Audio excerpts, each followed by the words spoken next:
Hello students, आज जो अपन book start कर रहे हैं वो है अपनी एनिमल फिजियोलॉजी एंड बायोकेमिस्ट्री, जिसमें अपन एनिमल फिजियोलॉजी के अंदर फिजियोलॉजी ऑफ ऑस्मो रेगुलेशन की बात करेंगे। तो ऑस्मो रेगुलेशन शब्द का जो सर्वप्रथम प्रयोग किया था वो किया था होबर 1902 के अंदर। इन्होंने बताया कि ऑस्मो रेगुलेशन होता क्या है और किस प्रकार से ये कार्य करता है। इसके लिए एक ऑस्मेटिक प्रेशर वर्क करता है।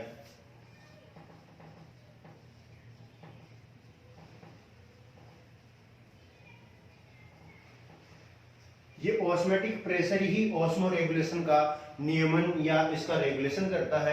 ऑस्मेटिक प्रेशर के बिना, जैसे कि अपन ऑस्मेटिक प्रेशर होता क्या है कि किसी पारदव्य झिल्ली के दोनों तरफ लगने वाला जो बराबर दाब होता है, जैसे कि किसी द्रव्य, अपन कहे किसी द्रवस्थितिक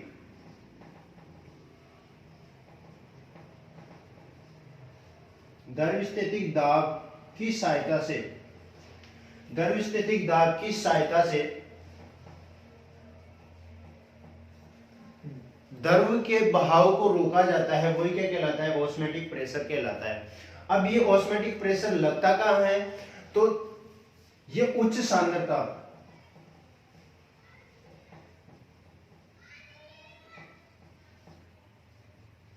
एवं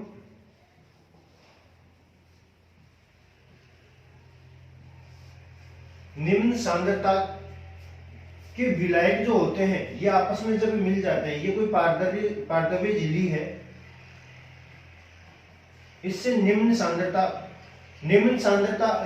अपन बात करते हैं जल के प्राशन की। तो जल का प्राशन जो होता है वो निम्न सांद्रता से उच्च सांद्रता की ओर गमन करता है। तो यहाँ पे देखिए निम्न सांद्रता है, यानी कि यहाँ पे साल्ट की कंसंट्रेशन क्या है?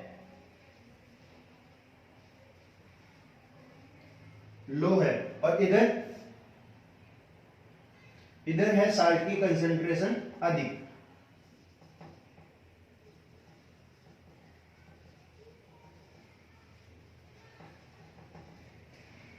तो यहां से वाटर किधर जाएगा? प्राशन नियमन के दौरान या प्राशन विधि के दौरान हाई साल्ट कंसंट्रेशन की तरफ प्रभावित होगा, और यहां से साल्ट की मात्रा अधिक है, तो ये साल्ट क्या करेगा? इधर गमन करेगा। और कब तक करेगा? जब तक कि दोनों का आपस में नियमन या बैलेंस नहीं हो जाए, तब तक करेगा। इस नियमन में जब ये यहां से द्रव, या अपन कहें यहां दोनों द्रव क्या हो रहा है? एक दूसरे की तरफ प्रवाहित हो रहे हैं। इधर से साल्ट आ रहा है और इधर से द्रव जा रहा है। तो अब इनके बहाव को रोकने के लिए एक दाब उत्पन्न होता है, जिसे कहा जाता है द्रवस्थितिक दाब। और इस द्रवस्थितिक दाब के द्वारा ये साल्ट आपस में वापस पुनः प्रवाह नहीं करते एक दूसरे की तरफ, जिससे कि उच्च सांद्रता वापस उच्च सांद्रता में कन्वर्ट हो जाए और निम्न सांद्रता वापस निम्न सांद्रता में परिवर्तित हो जाए। इसको रोकने के लिए यहाँ पे एक दाब उत्पन्न होता है, जिसे कहा जाता है द्रवस्थितिक दाब। और ये द्रवस्थितिक दाब ही क्या कहलाता है? ऑस्मेटिक प्रेशर कहलाता है, जो इनका नियमन करने के लिए रिस्पॉन्सिबल होता है। अब इनकी क्यों आवश्यकता होती है? ऑस्मो रेगुलेशन की क्यों आवश्यकता होती है? क्योंकि अपन जानते हैं कि जो एनिमल या प्लांट है,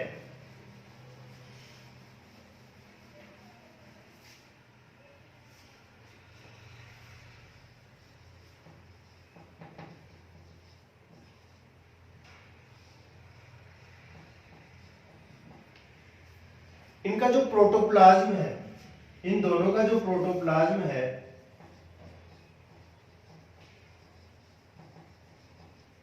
किसका बना हुआ होता है? वाटर का। अधिकांश उसमें क्या प्रेजेंट होता है? वाटर प्रेजेंट होता है। और वाटर के साथ साथ उसमें प्रेजेंट होता है साल्ट। अब कोशिका के मेटाबॉलिक एक्टिविटी के लिए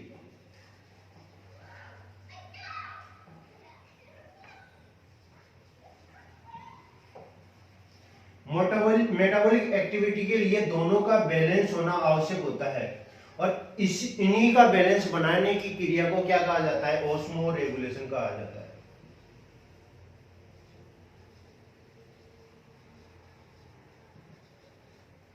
ऑस्मो रेगुलेशन यानी कि इसकी परिभाषा क्या हो सकती है फिर इसके अनुसार कि सजीव या जलीय सजीवों में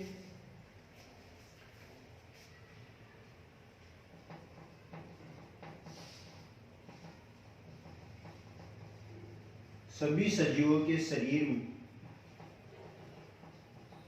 के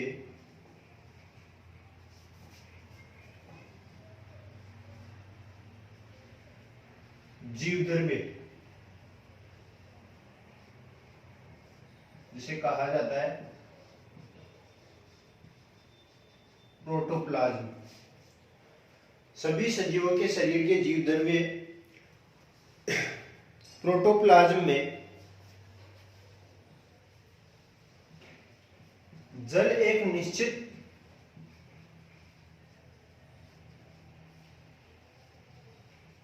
मात्रा में बनाए रखने में, जल की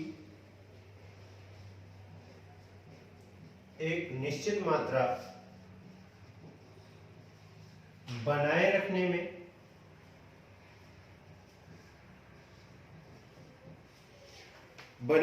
में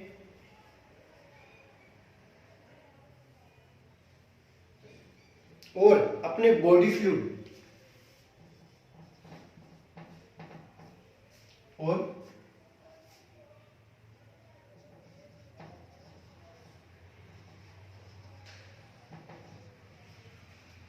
देह तरल, जिसे अपन कहते हैं बॉडी फ्लूइड में एक स्तर प्रासरण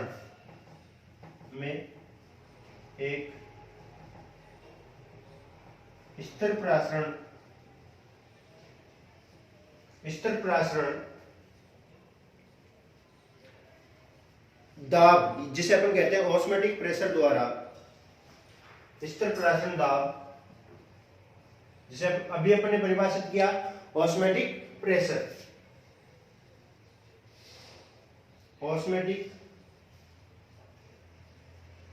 प्रेशर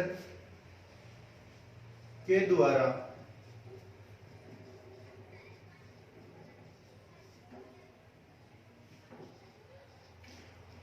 लवणों की सांद्रता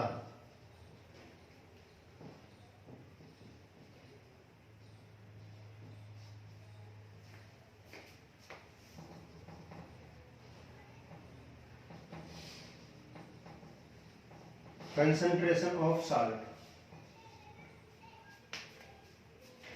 की सांद्रता, कंसंट्रेशन ऑफ साल्ट का नियमन करते हैं,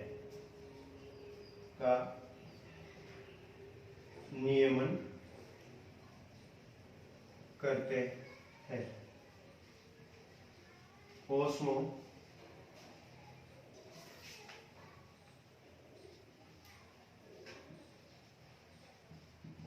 रेगुलेशन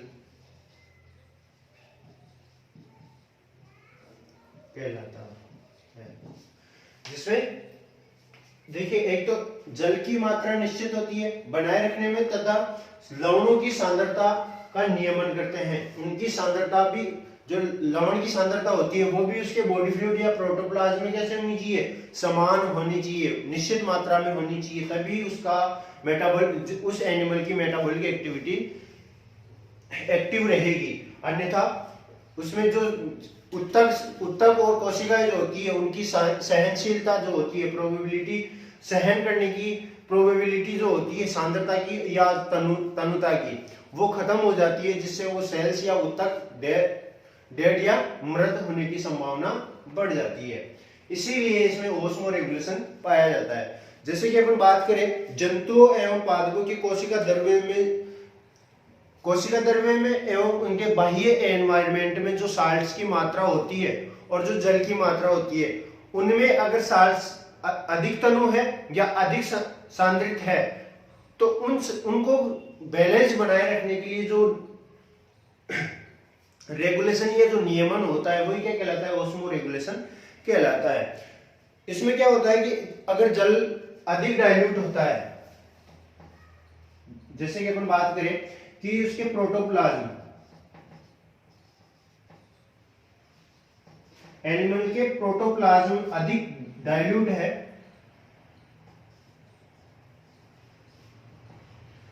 तो अब अधिक डाइल्यूट है या अधिक कॉन्सेंट्रेट है?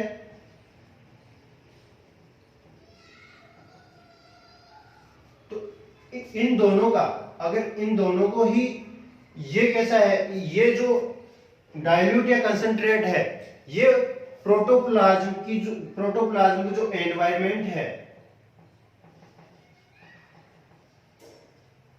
उससे हाई है। जैसे हाई माने तो कंसंट्रेशन अधिक है, या उससे लो है तो अधिक डाइल्यूट हो गया। तो इन दोनों का नियमन करने के लिए उसके जो एक्वाटिक एनिमल है उसके बाह्य एनवायरनमेंट से क्या करता है, जैसे साल्ट्स की यहाँ पे कंसंट्रेशन क्या हो गई, लो हो गई, तो इस कंसंट्रेशन की लो होते ही एनिमल क्या करेगा, बाह्य एनवायरनमेंट से, एक्सटर्नल एनवायरनमेंट से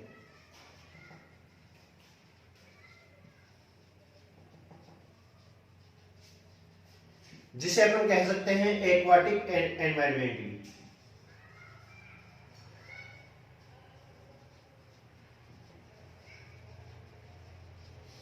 एक्वाटिक एनवायरनमेंट से क्या करेगा, उसको एब्जॉर्ब करने के लिए एब्जॉर्ब करने लग जाएगा, और एब्जॉर्ब करने के बाद में प्रोटोप्लाज्म में एंड उसके एक्वाटिक एनवायरनमेंट में साल्ट्स की मात्रा जो होगी वो बराबर हो जाएगी। बराबर होते ही द्रवस्थितिक दाब उत्पन्न होगा।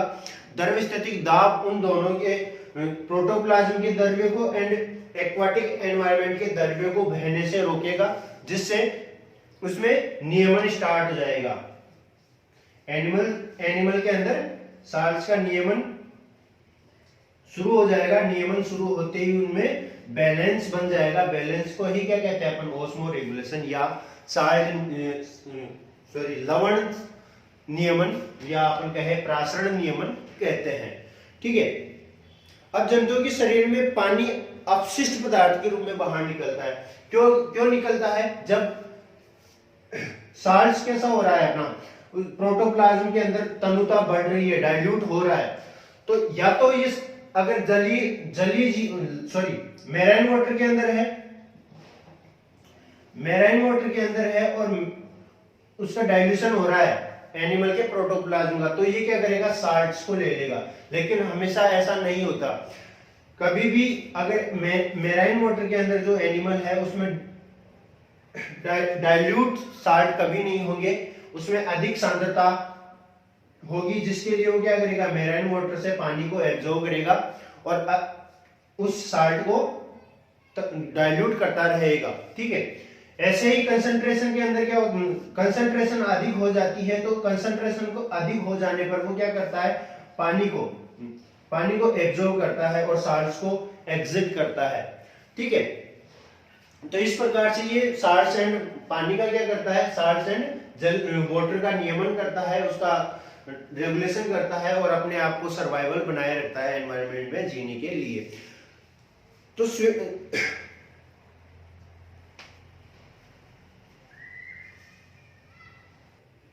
तो इन सब के लिए क्या होना चाहिए कि जो एनिमल है उसके अंदर, उसमें प्रवेश करने वाले जल की मात्रा और बाहर निकलने वाले जल की मात्रा लगभग बराबर होनी चाहिए। साथ ही इनमें उपस्थित जो लवण है, जल के साथ साथ जो जंतुओं के शरीर में जो लवण पाया जाता है उनकी मात्रा भी कैसी होनी चाहिए, समान मात्रा उपस्थित होनी चाहिए। आवश्यक मात्रा में एनिमल के शरीर में लवण उपस्थित होना अनिवार्य है, तभी उसकी मेटाबॉलिक एक्टिविटी एक्टिव रहेगी। तो अपन क्या कह सकते हैं ऑस्मो रेगुलेशन के लिए,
साथ ही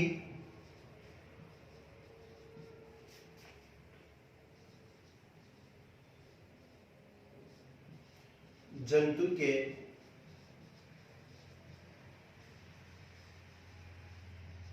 प्रोटोप्लाज्म में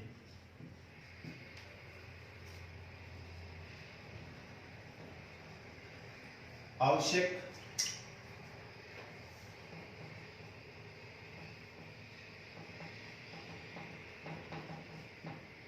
लवणों साल्ट्स की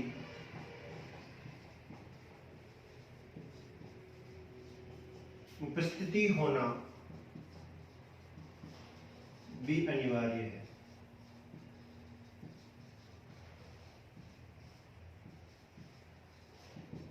ठीक है, तभी उसका नियमन हो सकेगा, तभी उसका ऑस्मो रेगुलेशन हो सकेगा। अगर साल्ट्स की मात्रा कम हो जाएगी और साल्ट्स की मात्रा कम होते ही उसका मेटाबॉलिक एक्टिविटी रुक जाएगी। मेटाबॉलिक एक्टिविटी रुक जाने से सेल्स या जो अपने टिश्यू वो धीरे धीरे मृत हो जाएंगे, उनमें ऑक्सीजन की आपूर्ति नहीं होगी। ऑक्सीजन की आपूर्ति कब होती है? जब उसमें मेटाबॉलिक एक्टिविटी हो।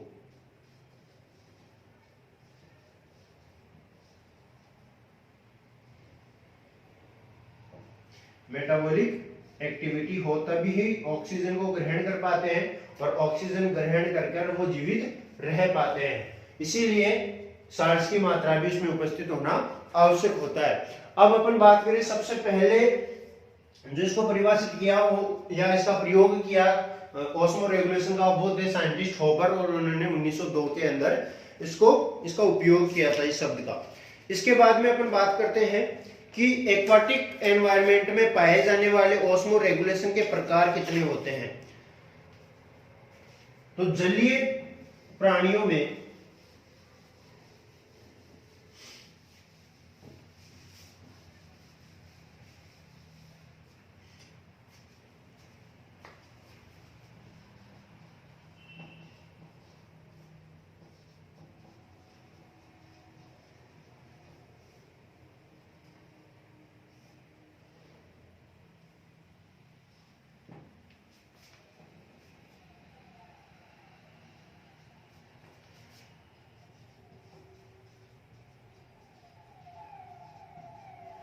सामान्यतः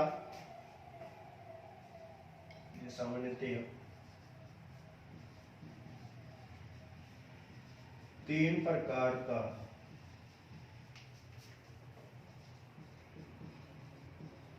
प्रासरण नियमन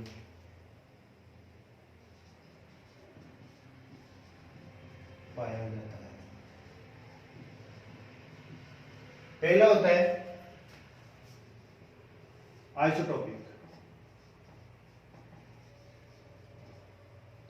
दूसरा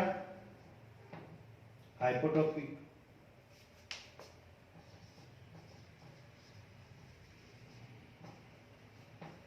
और अंतिम होता है hypertonic. Isotonic, hypotonic and hypertonic, इस प्रकार के एनिमल ऑस्मो रेगुलेशन के लिए 3 प्रकार के जंतु पाए जाते हैं।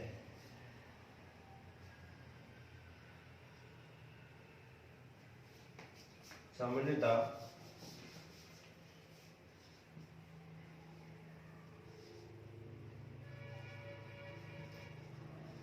प्रासरण नियमन के लिए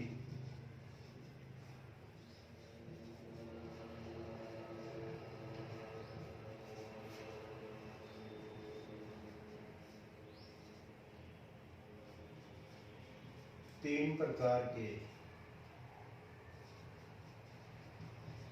प्राणी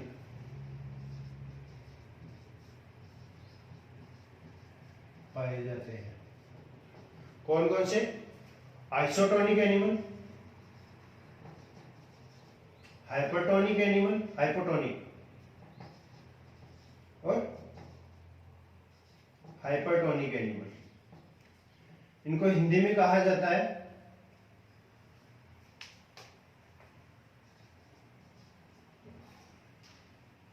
संप्रासरणी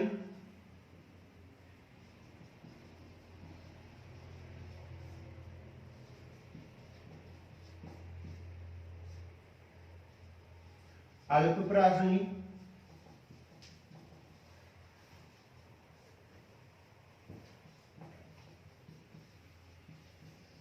एवं अति प्रासनी।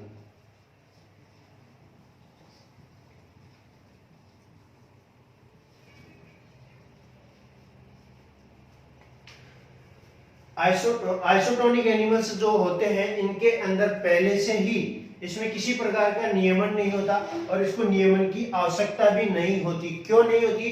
क्योंकि इन प्राणी के बॉडी फ्लूइड के अंदर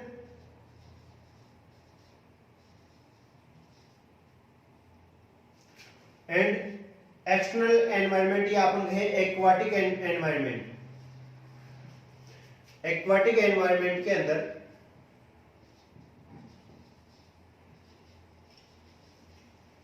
जो साल्ट्स की उपस्थिति है वो पहले से ही बैलेंस में रहती है। यानी कि इस प्रकार के एनिमल के बॉडी फ्लूइड देह तरल एवं शरीर जो दैहिक तरल है उसके अंदर, और वो जिस पानी में उपस्थित है उस पानी में उपस्थित जो साल्ट की मात्रा होती है वो कैसी होती है? कांस्टेंट होती है। कांस्टेंट होने के कारण ना तो साल्ट्स एनिमल की बॉडी में प्रवेश करेगा और ना ही एनिमल की बॉडी से कोई फ्लूइड बाहर आएगा। इस प्रकार से इनमें किसी भी प्रकार का नियमन नहीं होता। तो इसके लिए जो परिभाषा होगी वो क्या हो जाएगी? ऐसे एक्वाटिक एनिमल होते हैं, आइसोटोनिक की बात कर रहे हैं।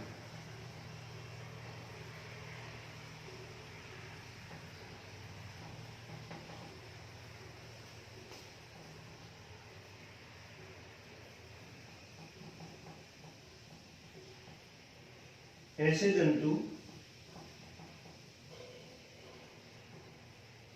होते हैं जिनके अंदर, ऐसे एनिमल होते हैं जिनमें बॉडी फ्लूइड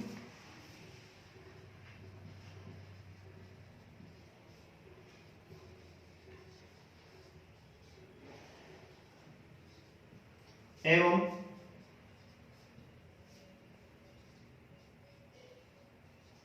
बाह्य वातावरण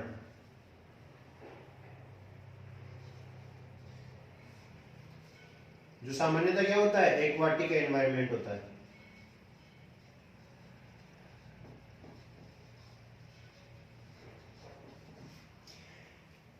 बॉडी फ्लूइड एवं बाह्य वातावरण की सांद्रता, बाह्य वातावरण में बॉडी फ्लूइड एवं बाह्य वातावरण में उपस्थित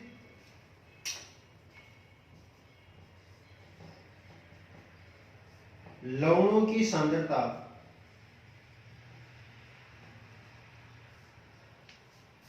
समान होती है।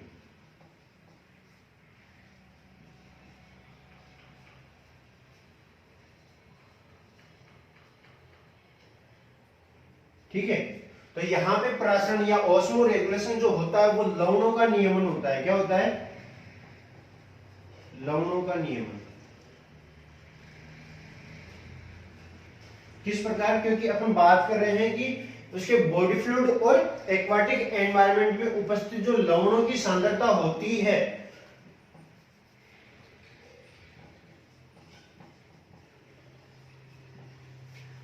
लवणों की सांद्रता होती है वो समान होती है। इसीलिए ना तो बाह्य एनवायरनमेंट, एक्वाटिक एनवायरनमेंट से जल किसमें प्रवेश करता है, ना तो एनिमल की बॉडी में प्रवेश करेगा और ना ही एनिमल की बॉडी से कोई किसी प्रकार का फ्लूइड बाहर आएगा। क्यों नहीं आएगा? क्योंकि दोनों के अंदर बैलेंस, पहले लवणों की सांद्रता समान है, इसीलिए जो द्रव स्थितिक दाब है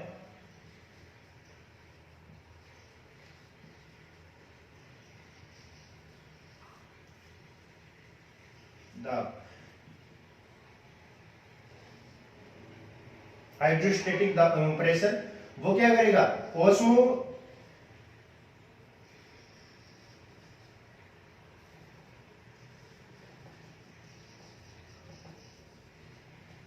ऑस्मोटिक प्रेशर का पहले से ही रेगुलेशन कर देगा, और रेगुलेशन करने के कारण उसमें ना तो फ्लूइड बाहर आएगा और ना ही जल अंदर प्रवेश करेगा।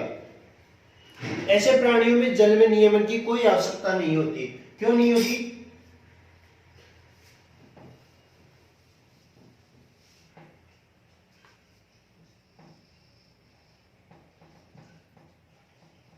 जिसके कारण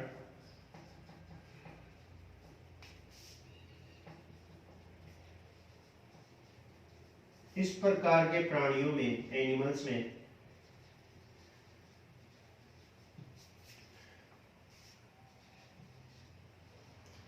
वाटर रेगुलेशन की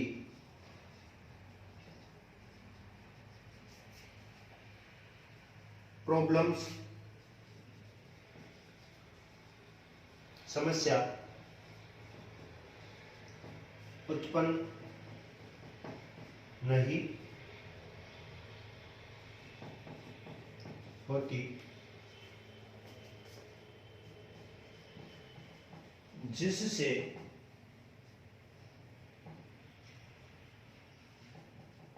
इन एनिमल्स में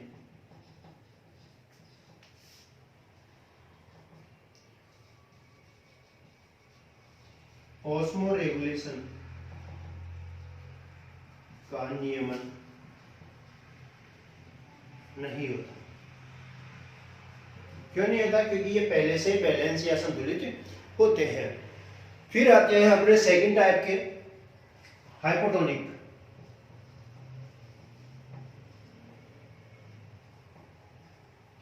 हाइपोटोनिक क्या होते हैं? ये फ्रेश वाटर में पाए जाने वाले एनिमल्स होते हैं, जिनकी बॉडी के अंदर, उनकी बॉडी फ्लूइड के अंदर पाए जाने वाला जो साल्ट्स होता है उनकी कंसंट्रेशन अधिक होती है, जबकि बाह्य एक्वाटिक एनवायरनमेंट में पाए जाने वाले साल्ट्स की कंसंट्रेशन कम होती है।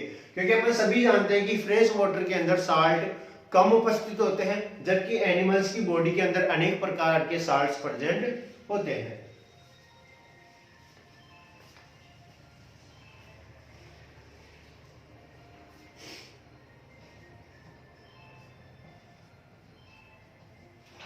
इस प्रकार के एनिमल्स के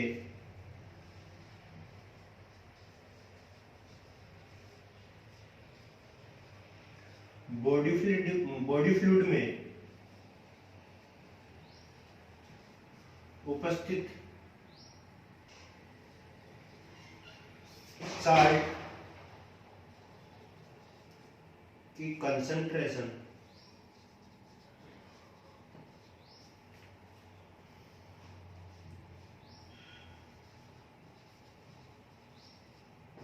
एक्वाटिक एनवायरनमेंट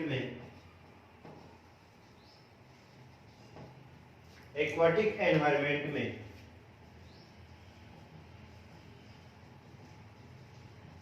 उपस्थित साल्ट की कंसंट्रेशन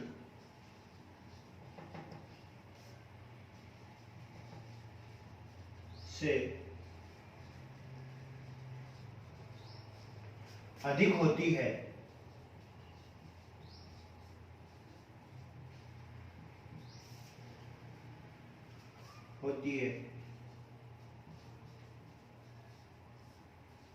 जिसके कारण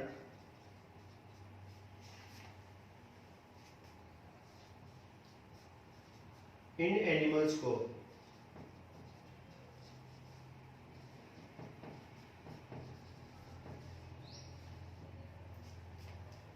इन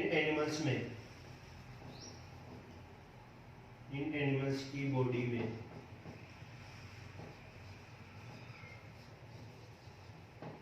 बॉडी फ्लूइड में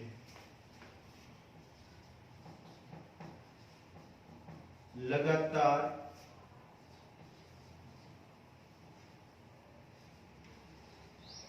एक्वाटिक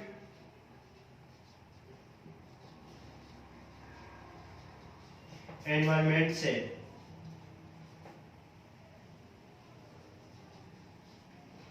वाटर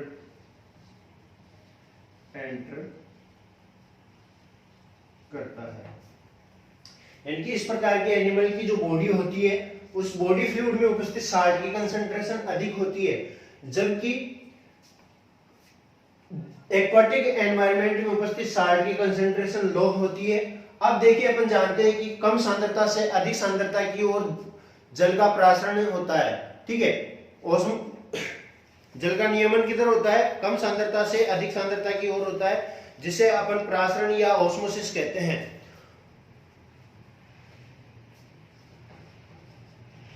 ओस्मोसिस, जो वाटर ओस्मोसिस होता है वो निम्न से उच्च की तरफ होता है।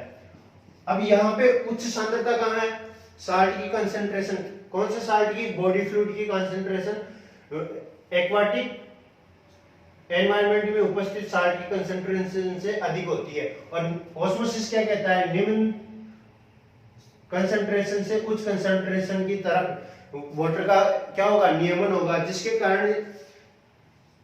जिसके कारण इन एनिमल की बॉडी फ्लूइड में लगातार एक्वाटिक एनवायरनमेंट से वाटर एंटर करेगा, और वाटर एंटर करेगा तो इनमें क्या होगा, पानी की मात्रा अधिक हो जाएगी। तो अपन इसके लिए एक सीधा सा कह सकते हैं कि इस प्रकार के एनिमल जो होते हैं, हाइपोटोनिक एनिमल जो होते हैं, वो कम लवणों की सांद्रता वाले जल में रहते हैं। तो अपन एक इसकी डेफिनेशन इस प्रकार भी लिख सकते हैं कि इस प्रकार के प्राणी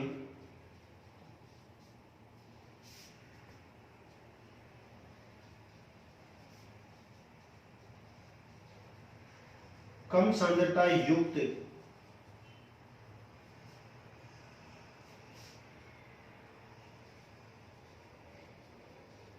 लवणीय जल के अंदर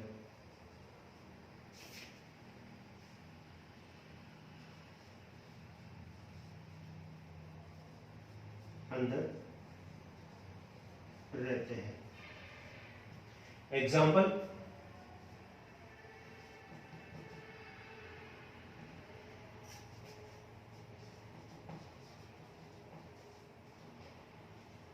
प्रोटोजोन्स एंड क्रस्टेशियन।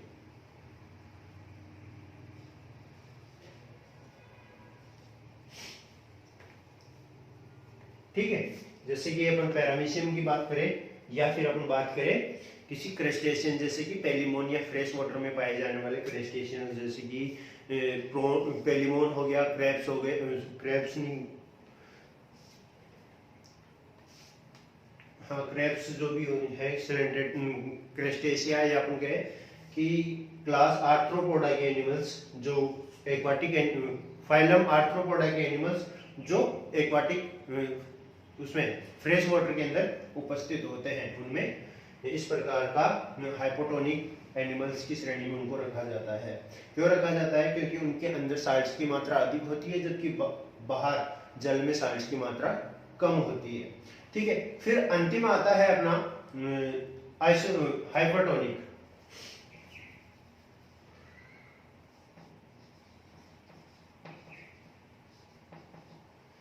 हाइपोटोनिक ऐसे जंतु होते हैं जिनके body fluid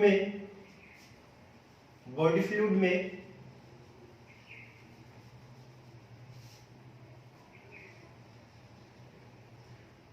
salt concentration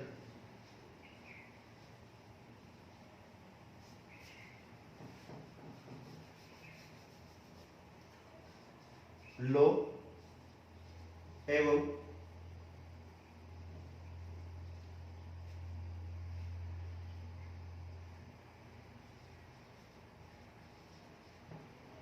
aquatic environment में एक्वाटिक एनवायरनमेंट में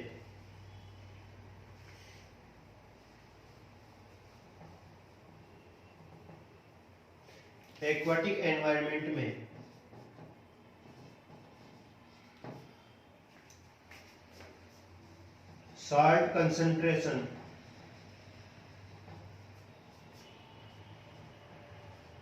हाई होती है।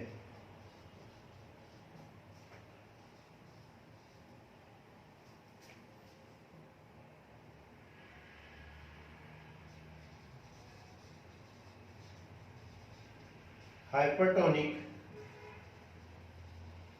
एनिमल कहलाते हैं। जैसे एग्जाम्पल की बात करें,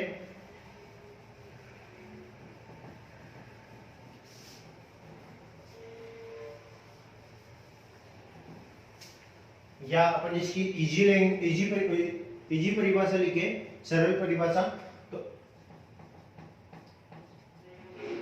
इस प्रकार के एनिमल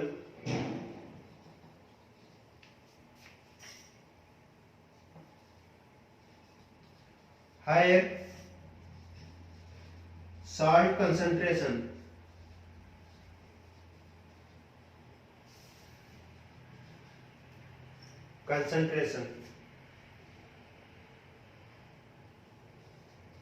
वाले मेराइन वाटर के अंदर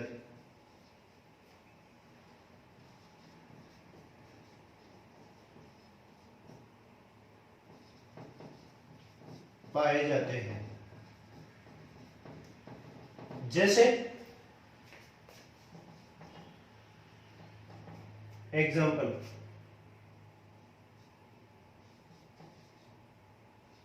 बोनी फिशेज। अब इन बोनी फिशेज की बॉडी फ्लूइड के अंदर तो साल्ट बहुत कम मात्रा में उपस्थित होते हैं, लेकिन जहां ये पाई जाती है वो पाई जाती है मेराइन वाटर के अंदर, और मेराइन वाटर के अंदर साल्ट की कंसंट्रेशन कैसी होती है? हायर होती है, हाई होती है।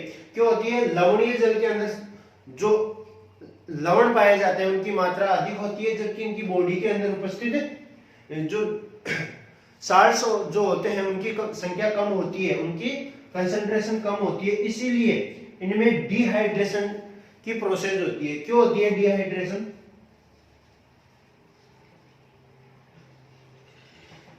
क्योंकि अभी अपन बात कर रहे थे ऑस्मोसिस क्या होता है? निम्न सांद्रता से उच्च सांद्रता की ओर होता है।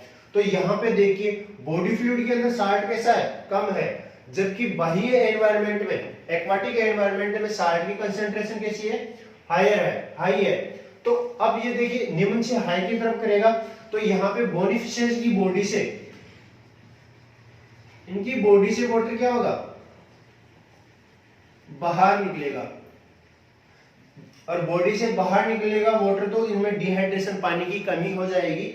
इस समस्या से बचने के लिए ये जो बोनी फिशेज होती है ये कंटिन्यू बाह्य वातावरण से, जल, एक्वाटिक एनवायरनमेंट से जल को ग्रहण करती रहती है। जबकि हाइपोटोनिक के अंदर क्या होता है कि हाइपोटोनिक के अंदर जो होता है, हाइपोटोनिक के अंदर साल्ट्स की मात्रा बाह्य एनवायरनमेंट में कम होती है, जिससे कि इनमें प्रवेश करता है, और प्रवेश करने के कारण जो अनावश्यक जल होता है उसको ये समय समय पर कंटिन्यू बाहर निकालते रहते हैं, जिसके लिए इनमें पाई जाती है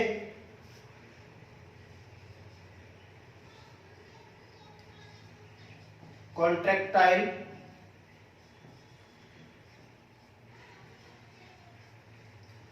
वैक्यूल एंड किडनी। इन दोनों एक्सक्रीटरी ऑर्गन्स के माध्यम से हाइपोटोनिक के अंदर हाइपोटोनिक के बॉडी फ्लूइड में जल की मात्रा अधिक होने पर अनावश्यक अनयूजफुल वाटर को बाहर निकाल दिया जाता है, जबकि इसके अंदर गिल चैम्बर्स एंड माउथ के द्वारा समय समय पर कंटिन्यू पानी को लिया जाता है, और साल्ट्स की मात्रा जो होती है अधिक उसको एक्सक्रीटरी ऑर्गन किडनी के द्वारा बाहर निकाल दिया जाता है। ठीक है, क्योंकि इन एनिमल्स के अंदर जो होती है वो साल्ट की कंसंट्रेशन कैसी होती है? लो होती है। अगर ये हाई हो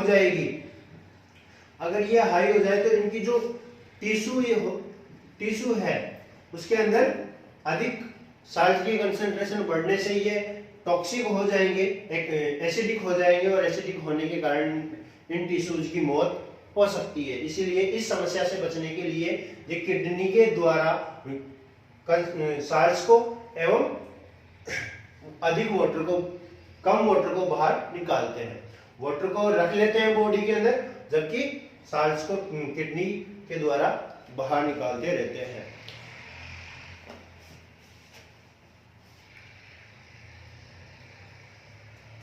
अब देखिए अपन यहाँ पे पूरा पढ़ चुके हैं कि आइसोटोनिक एनिमल क्या होते हैं, हाइपोटोनिक एनिमल क्या होता है, हाइपोटोनिक एनिमल क्या होते हैं।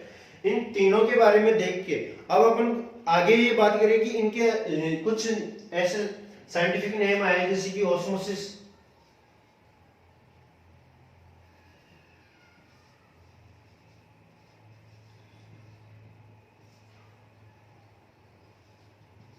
ऑस्मोसिस और ऑस्मोटिक प्रेशर, एकता,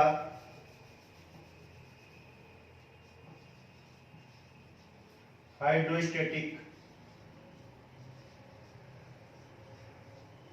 प्रेशर, ये किस प्रकार से कार्य करते हैं। तो सबसे पहले बात करते हैं ऑस्मोसिस। इस क्रिया को समझने के लिए अपन को क्या समझना पड़ेगा, ऑस्मोसिस समझना पड़ेगा।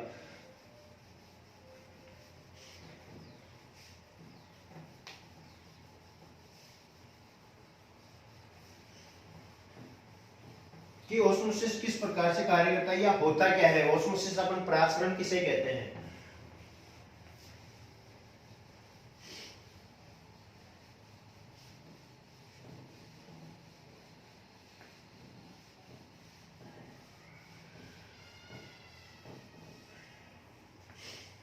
तो अपन बात करते हैं ऑस्मोसिस की।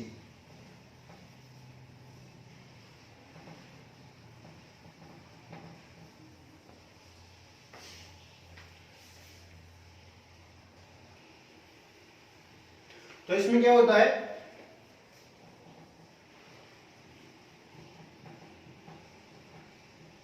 विलायकों का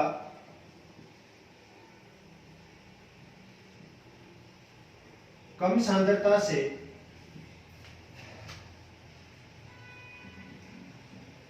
अधिक सांद्रता की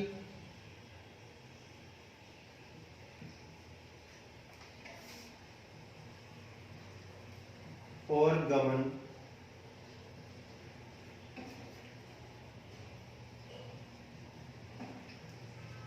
प्रासरण कहलाता है।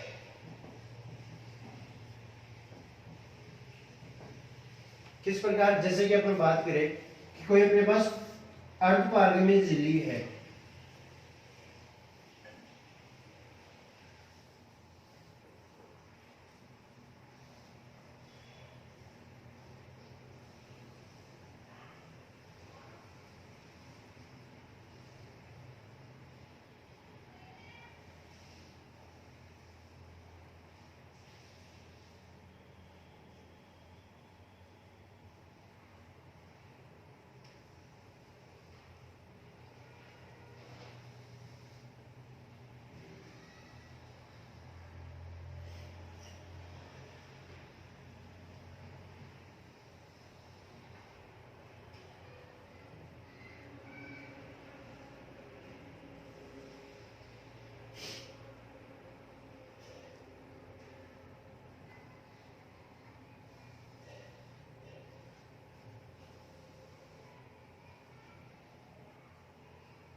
इधर डाइल्यूट है,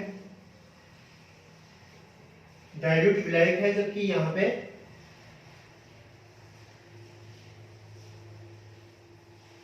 कंसंट्रेट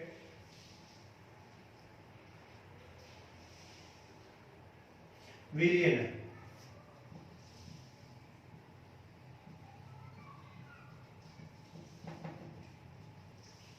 इसमें कुछ पदार्थ हैं, कुछ साल्ट भरे हुए हैं और इसमें फ्रेश वाटर है। तो ये क्या करेगा, ये फ्रेश वाटर इस अर्धपारगम्य झिल्ली द्वारा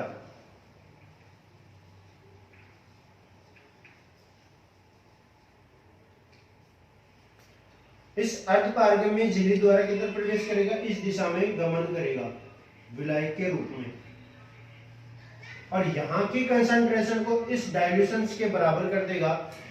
इन दोनों की तरफ, इन दोनों का जो कंसंट्रेशन है इसको बराबर कर देगा। बराबर जैसे ही इनकी कंसंट्रेशन हो जाएगी, अब यहां से जब साल्ट इधर प्रभावित हो रहे थे, साल्ट इधर आ रहा था जबकि पानी इधर जा रहा था, तो इन दोनों का जो द्रव्य का और विलायकों का जो प्रवाह हो रहा था, जो एक दूसरे की तरफ ट्रांसफर हो रहा था, इनके लिए एक दाब क्रिएट होता है, दाब उत्पन्न होता है।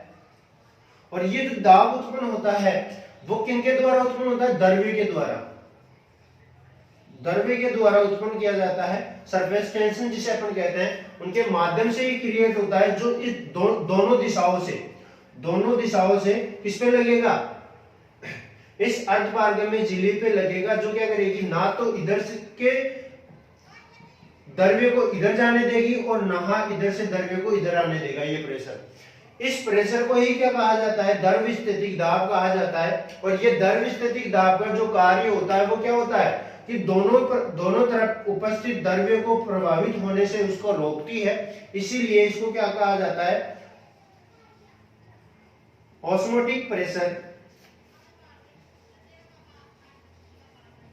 कहा जाता है। ऑस्मोटिक प्रेशर क्यों कहा जाता है, क्योंकि ये द्रव्य के प्रभाव को, ऑस्मो रेगुलेशन की क्रिया को स्टॉप कर रहा है जब इनमें बैलेंस उत्पन्न हो जाता है। तो यहाँ पे इनका इसका कंसंट्रेशन और इसका डाइल्यूशन कब तक होगा, जब तक कि इनकी जो सांद्रता है वो दोनों तरफ समान नहीं हो जाए, और समान होते ही द्रव्यस्थितिक दाब उत्पन्न होगा, जो इसके ऑस्मोटिक प्रेशर कहलाता है। वो दोनों दिशाओं में प्रभावित होने वाले द्रव को रोक देता है। ठीक है, ये कहलाता है ऑस्मोटिक प्रेशर। अब बात करते हैं अपन ऑस्मोसिस, ऑस्मोटिक प्रेशर और हाइड्रोस्टैटिक प्रेशर, ये तीनों यहाँ पे अपन डिस्कस कर चुके हैं।